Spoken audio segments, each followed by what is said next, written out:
Step out of the truck with your hands up. The gas station stood alone in the middle of nowhere.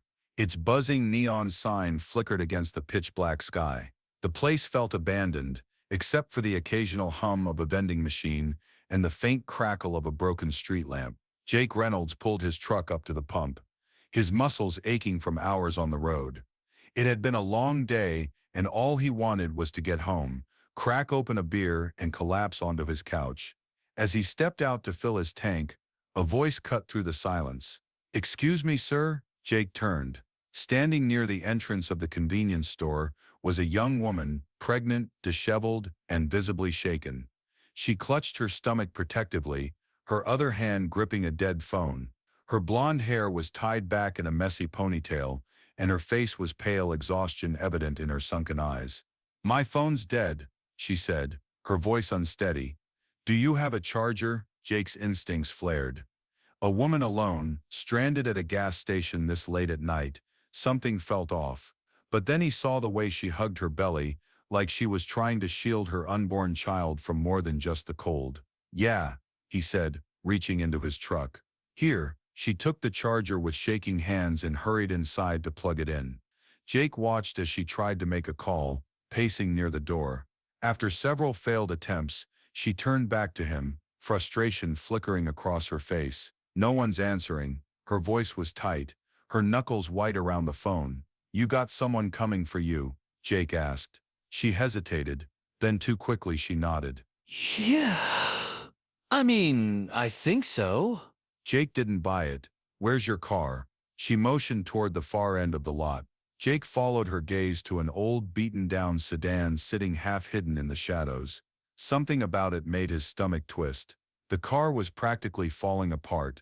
No lights, no plates. It looked like it had been dumped there. Oh! "Won't start?" he asked. She shook her head. Everything just shut off while I was driving. Jake exhaled. He could just leave. This wasn't his problem. But something about the way she held herself, the way her hands trembled. "Pop the hood," he said. The woman's lips parted slightly, like she hadn't expected him to offer help. "Really?" Jake shrugged. "Let's get you back on the road." She hurried to the car and pulled the latch. Jake approached cautiously, his gut warning him to stay alert. He flicked on his flashlight, scanning the engine. "A loose battery cable. Easy fix." You got lucky, he muttered, reaching in to tighten it. Then headlights swept across the parking lot. Jake froze, his grip on the flashlight tightening as he turned toward the entrance. A black SUV rolled in slowly, its tinted windows concealing whoever was inside. Jake's stomach clenched. Something about that vehicle screamed trouble. Beside him, the woman went rigid. You okay? He asked. She didn't respond. Her breath hitched, her fingers digging into her stomach. Jake looked back at the SUV. It had stopped. The engine was still running, but no one got out.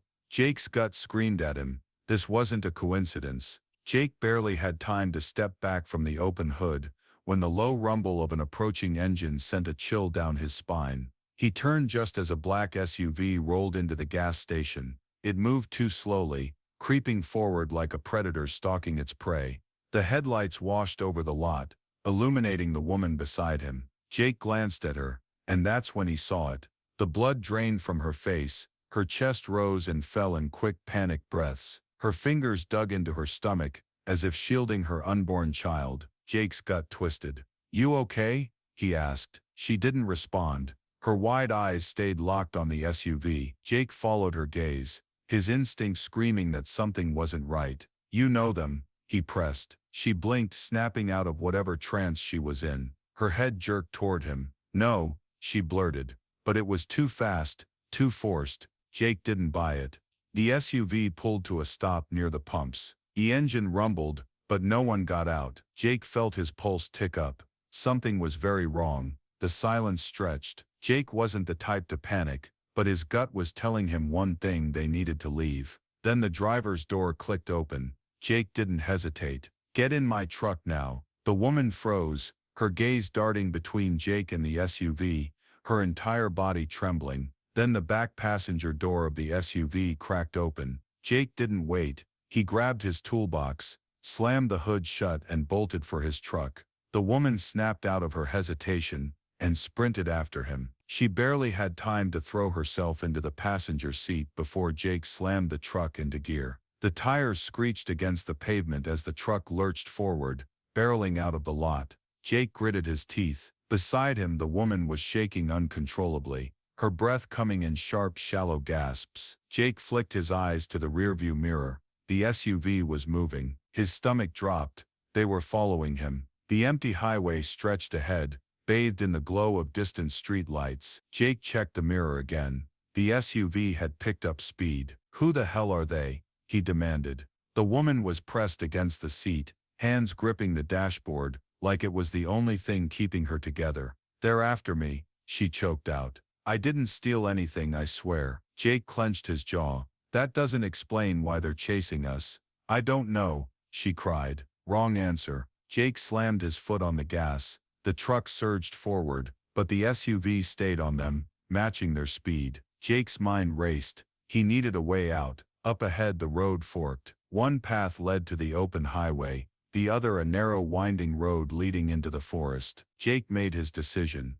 He cut the wheel hard, veering onto the unpaved road, gravel flying beneath his tires. Branches whipped past the windshield as the truck lurched violently over the uneven terrain, its suspension groaning. Oh man let out a small gasp, her fingers digging into her seatbelt. "Are you insane?" she whispered. Jake didn't answer. He was listening. The SUV was still behind them, its headlights bouncing through the trees. They were gaining ground. Jake clenched his jaw. He had one more trick up his sleeve. Flicking off his headlights, he cut the engine. The truck coasted into the darkness, swallowed by the forest. The woman held her breath. Jake watched and waited. The SUV's headlights swerved left, then right, then a miscalculated turn. The SUV's tires skidded against the dirt, struggling for traction, and then it overshot the bend. For a brief second, Jake saw it, a blur of motion through the trees, then a distant thud.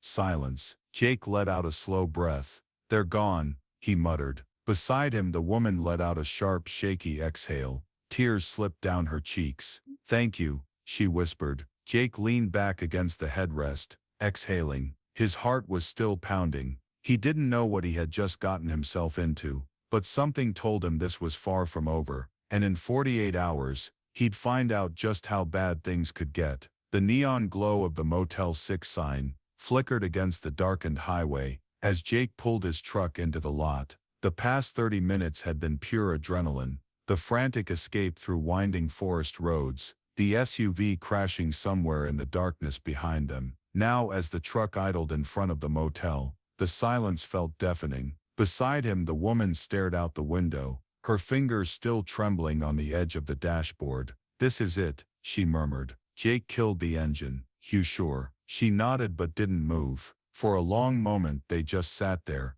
the neon lights flickering over the truck's hood. Then, with a deep breath, she reached for the door handle. "Hey," she froze. Turning toward him, Jake hesitated. He didn't know why he cared. He had done his part. She was safe for now. But something about the way she gripped her stomach, the haunted look in her eyes, didn't sit right. "You need money?" he asked. She blinked like she hadn't expected him to ask for a second. She looked like she was about to refuse, but then slowly, she nodded. Jake sighed and reached into his wallet. He peeled off 3 $100 bills and handed them to her. "Get somewhere safe." Her lower lip quivered. She took the money carefully, like it was something fragile. "Thank you," she whispered. Jake gave her a curt nod. "Take care of yourself." She turned toward the motel. Jake watched her walk inside, not sure why his stomach twisted the way it did. Then, with a heavy sigh, he threw the truck into gear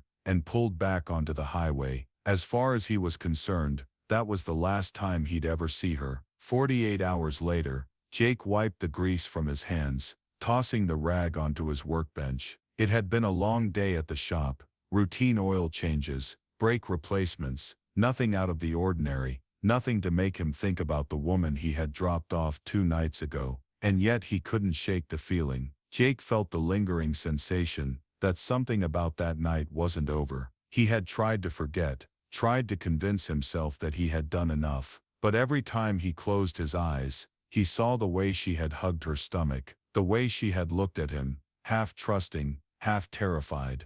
Jake sighed and reached for his jacket. He had just stepped outside when he heard it, a low rumbling noise overhead. Jake frowned, looking up. The sky was clear, the stars just beginning to peek through the fading evening light. Then the sound grew louder, a deep mechanical thrum that sent ice down his spine. A second later, a bright searchlight exploded across his front yard. Jake staggered back, shielding his eyes. His heart hammered as a helicopter hovered right above his house. Then sirens, flashing red and blue, lit up the street. Jake turned toward the road, just as two black SUVs skidded to a stop at the edge of his driveway. Doors flew open, and armed officers poured out. Jake's breath hitched. Then came the voice booming over a loudspeaker. "Step out of the truck with your hands up." Jake's body locked up. What the hell was happening? His gaze darted toward the line of police officers,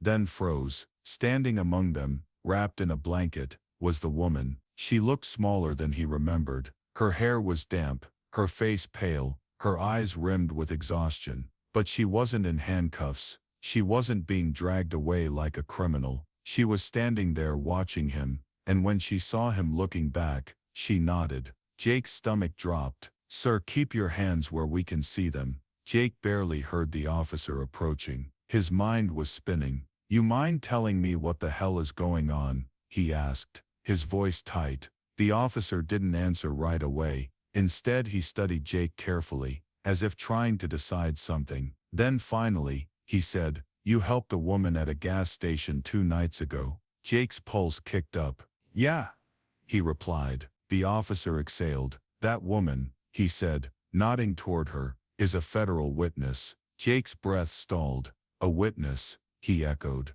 The officer nodded. "She was supposed to be in protective custody, but someone leaked her location. The people after her, they weren't just criminals, they were professionals." Jake's head spun. His mind flashed back to the black SUV, the way it had followed them, the terror in her eyes. He had been right. She had been running for her life. And now, because of him, she had made it out alive. Jake ran a hand through his hair.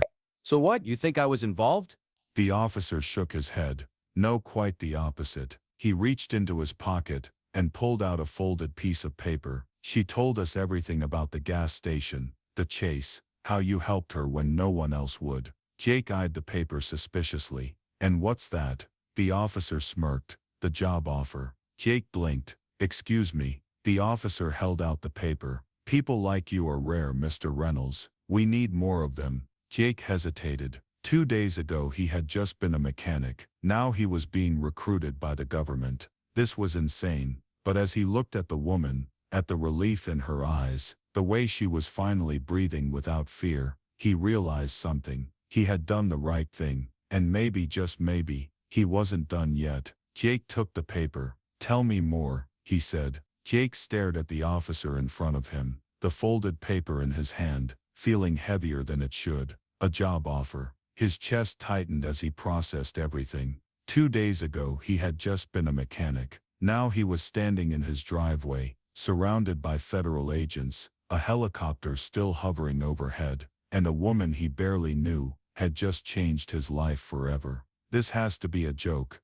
Jake muttered, shaking his head. "You're telling me she was a federal witness?" The officer nodded, his expression unreadable. "And the men in that SUV, they were hired to make sure she never testified." Jake exhaled, running a hand down his face. He had known something was off, the fear in her eyes, the way she hesitated when he asked if she knew them. "She didn't tell me anything," he said, his voice quieter now. The officer let out a short breath. "She couldn't. She wasn't sure who she could trust. But you helped her when you had every reason to walk away." Jake glanced toward the woman. She was standing just a few feet away, wrapped in the blanket, her hands cradling her stomach protectively. When she met his gaze, there was something there, something deeper than just gratitude, trust. Jake swallowed hard and turned back to the officer. "So what exactly are you offering me?" The officer unfolded the paper and handed it to him. "We're building a new program," he said, "a specialized division that assists in the witness protection efforts. Civilians who have real-world skills, people who can blend in, move undetected, and provide an extra layer of security. Jake frowned, scanning the document. You want me to what? Be a babysitter for people like her? The officer smirked. Something like that, except instead of babysitting, you'll be keeping them alive. Jake let out a low whistle. That's a hell of a career change. The officer crossed his arms. You don't have to say yes. We'll get out of your hair, and you can go back to fixing cars. Jake hesitated, staring at the paper. For years his life had been predictable, safe, one day bleeding into the next, each one looking just like the last. But for the first time in a long time, he felt something different, purpose. He glanced at the woman again. What happens to her now? He asked. The officer's expression darkened. We relocate her, give her a new identity. But the people who want her dead, they don't give up easily. She's lucky to be alive. Jake clenched his jaw. He thought about that night, the SUV's headlights, cutting through the dark, the sound of the tires screeching as he took that sharp turn into the woods. He had saved her life without even knowing why. Now he had the chance to do it again. Jake exhaled sharply and folded the paper in his hands. I'll think about it, he said. The officer nodded. That's all we ask. Hours later, the agents had packed up and left. The police vehicles were gone. For the first time that night, silence settled over Jake's house. But inside, his mind was anything but quiet. He sat at his kitchen table, the job offer still in front of him. Next to it, his old toolbox, the one he had carried around for years, the one that had saved a woman's life 2 nights ago. His hands tapped against the table absent-mindedly. He had spent his whole life fixing cars. What if he could do something more? Then came the knock at the door. Jake stiffened. He wasn't expecting visitors. Slowly he rose, crossing the small kitchen before peering through the peephole. His stomach clenched. It was her. Jake hesitated before unlocking the door and pulling it open. She stood there, still in borrowed clothes, looking more exhausted than ever, but she wasn't shaking anymore. Hey, she said softly. Jake leaned against the doorframe. Hey, wait. She hesitated, shifting on her feet. I know you probably don't want to see me, but I just needed to say thank you. Jake let out a short breath. You already did, I know, she said, but I wanted to do it in person before I disappear. Jake's fingers curled slightly against the doorframe. Where are they sending you? She shook her head. I don't know yet. They don't tell me much, just that I'll be safe. Jake swallowed. Good. Silence stretched between them. Then she took a small step forward. I never got to tell you my name, she said. Jake Archdebo. Thought you weren't allowed to. A small smile tugged at her lips.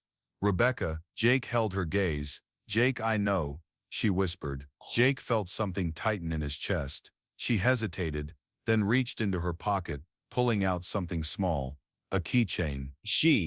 It was old, scratched up, but familiar. Jake's eyes widened slightly. What is from the gas station? He muttered. She nodded. I picked it up that night, figured I'd hold on to it, in case I ever saw you again. Jake exhaled. Looks like you got your wish. She nodded, gripping the keychain tightly before pressing it into his palm. Be careful, Jake, she whispered. She stepped back. Jake watched her go, disappearing into the waiting car at the end of his driveway. Whoa! He clenched the keychain in his fist, the cool metal pressing into his skin. The job offer still sat on his table. His old life sat behind him, and in front of him something new, something bigger. Jake took a slow breath. Maybe it was time to stop fixing cars and start fixing something that really mattered. Jake sat at his kitchen table, staring at the job offer in front of him. Lol. The paper felt heavier than it should, as if accepting it would change everything. Lol. Outside, the night was silent. The chaos from earlier was now just a memory. The officers were gone. The flashing lights had faded. The only thing left was the quiet realization that his life was at a crossroads. For years he had been content fixing cars, keeping his head down and staying out of trouble. Trouble had found him anyway, and somehow, against all logic, he wasn't sure he wanted to go back to the way things were. A knock at the door pulled him from his thoughts. Jake hesitated before standing, his boots heavy against the wooden floor. When he opened the door, he wasn't surprised to see the same officer from earlier, standing there. Whoa, gee, G, lo, D exhaled. G, Jeep, G, You're not giving me much time to think. G, The officer smirked. That's the thing about opportunities. They don't wait forever. Jake glanced past him, half expecting to see the woman, Rebecca, but she was gone. Where is she? He asked. The officer replied, new name, new place. She won't have to run anymore. Jake nodded slowly. She asked about you, you know. The officer added. Jake's grip on the doorframe tightened slightly. G, I hoped you'd make the right choice. G, Slighton stretched between them. Jake looked at the paper again. G, You really think I'd be any good at this? He asked. The officer didn't hesitate. G, You already were. 2 weeks later, the news anchor's voice was steady, professional, but there was an undeniable warmth beneath it. G, An unexpected turn of events. A small act of kindness has led to a national conversation about the importance of doing the right thing, even when no one is watching. On the screen, footage played, a grainy security video from the mall station that night. Jake helping Rebecca, Jake rushing her to his truck, Jake disappearing into the night as the black SUV gave chase. The camera cut back to the anchor. What started as a simple act of goodwill turned into something much more, and today Jake Reynolds, an ordinary mechanic, is stepping into a role that few ever consider: a protector, a guardian for those who need it most. Jake sat in a small waiting room, watching the broadcast from a mounted television. He barely recognized himself on the screen. You're famous, a voice said beside him. Jake turned to see Rebecca standing there, a soft smile on her lips. He blinked. I thought you were gone. I was, she said, but I wanted to say goodbye for real this time. Jake studied her. She looked different, stronger, more at peace. Wow, how's the new life? He asked. She hesitated before answering. It's strange but safe, and that's because of you. Jake rubbed the back of his neck, feeling oddly uncomfortable with the praise. I just did what anyone should do. Rebecca's smile deepened. Oh, that's the thing, Jake. Not everyone would. She. Then she reached into her pocket and pulled out something small, a keychain. Jake frowned. You still have that? She nodded, pressing it into his palm. A reminder, she said. Of what? Rebecca held his gaze. That you were always meant for something more. Jake looked down at the keychain, turning it over between his fingers. When he looked back up, she was already walking away. This time he let her go because he knew this wasn't an ending. It was the beginning of something new. And maybe, just maybe, he was ready for it. In today's world, kindness, it often feels like a rare commodity. People are too busy, too distracted, or too afraid to stand up when they see something wrong. But Emily's story reminds us that one small act of compassion can change everything. She didn't think twice before helping a veteran's wife. She didn't do it for recognition. She did it because it was the right thing to do. And yet that simple act of kindness had a ripple effect, turning into something far greater than she ever imagined. How many times have we seen someone in need and walked away thinking, it's not my problem? Maybe it was a struggling veteran at the grocery store, an elderly neighbor needing help, or a single mother counting change at the checkout. It's easy to look away, but what if we didn't? What if instead we chose to step in, to defend, to help, even when no one is watching? Here's the truth. The world doesn't change through grand gestures. It changes through small everyday acts of decency. Have you ever witnessed an act of kindness that restored your faith in humanity? Share your story in the comments. And if you believe in standing up for what's right, subscribe to Zoya Creation, where real heroes remind us that integrity still matters. Because some stories don't just change lives, they change hearts.